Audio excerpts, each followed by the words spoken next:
ไปแล้วอ๋อกระบอกเดียวสิออกมาแป๊บเดียวสิไปโรงเรียนเรานี่แม่นอาบน้ำกับนงเครื่องกับมะนาว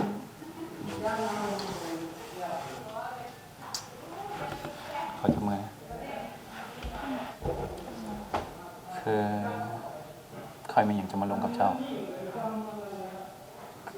อันนี้เอาความจริงเลยนะคือแบบว่า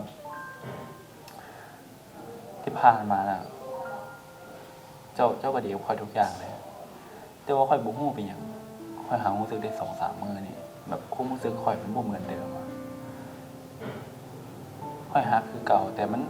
ความรู้สึกมันบ่เหมือนเดิมคือแบบว่าเราผิดกันทุกครั้งเจ้าบอกเลิกคอยมันนี่ให้คอยแบบเสียความรู้สึกเสียใจแล้วก็โมเมนต์คนที่แบบเก่านะแล้วอีกอย่างผิดกันแต่ละครั้งเจ้าแบบเจ้าหายเจ้าเงียบครั้งที่ผิดกันเจ้าบ่เคยฟังคอยเลยคอยบอกเจ้าเปลี่ยนแต่เจ้าก็บ่เปลี่ยนคอยก็บ่ได้ดีทุกอันแต่คอยก็พยายามเฮ็ดทุกอย่างให้มันดีที่สุดเพราะคอยก็รักเจ้าแต่คือที่คอยเว้าแม่งแบบความรู้สึกของข่อยมันไม่ได้เหมือนเดิมอะคือแบบหักแต่มันไม่สามารถที่จะไปต่อได้ขนาดคือมันไม่สามารถไปต่อได้เลยแบบ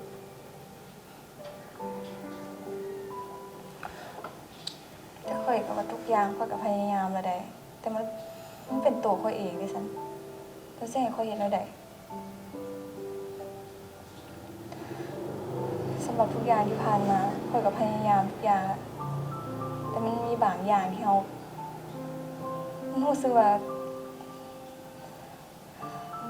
มันยังอาจจะ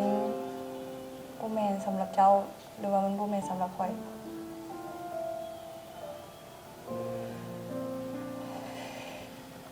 ข่อยก็โคตรเสียใจนะคือมันไม่สามารถไปต่อได้อีหลี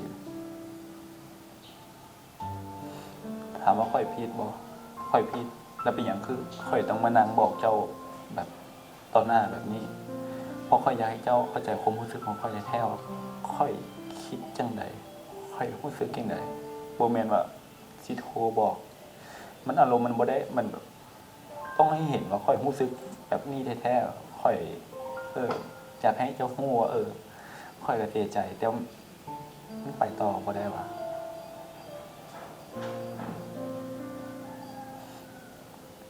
แต่ว่าเฮาได้จบกันเท่านี้นะมันบ่สามารถไปต่อได้ถามว่าฮักบ่ฮักแต่มันไปต่อบ่ได้ว่ะเจ้าเข้าใจของข่อยเว้าติ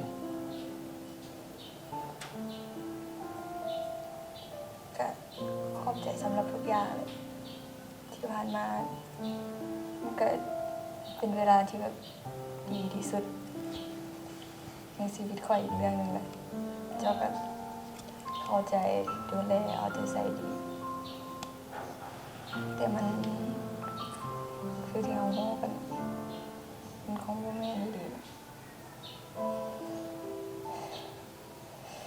ข่อยก็ขอบใจเจ้ากันแล้วขอให้เจ้าเจอคนที่ดีกว่าข่อยคือตัวเราเจ้าคงไม่ได้เจอคนที่หักเจ้าและเจ้าก็หักเขาและอยู่นำกันไปนำกันได้ดีกันไป ข่อยขอโทษนะข่อยสิได้กลับก่อนนะ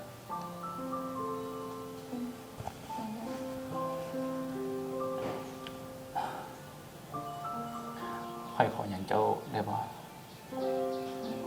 ขอกอดเป็นครั้งสุดท้ายได้บ่มันคงอยู่ได้บ่เป็นอย่างนั้นโชคดีนะ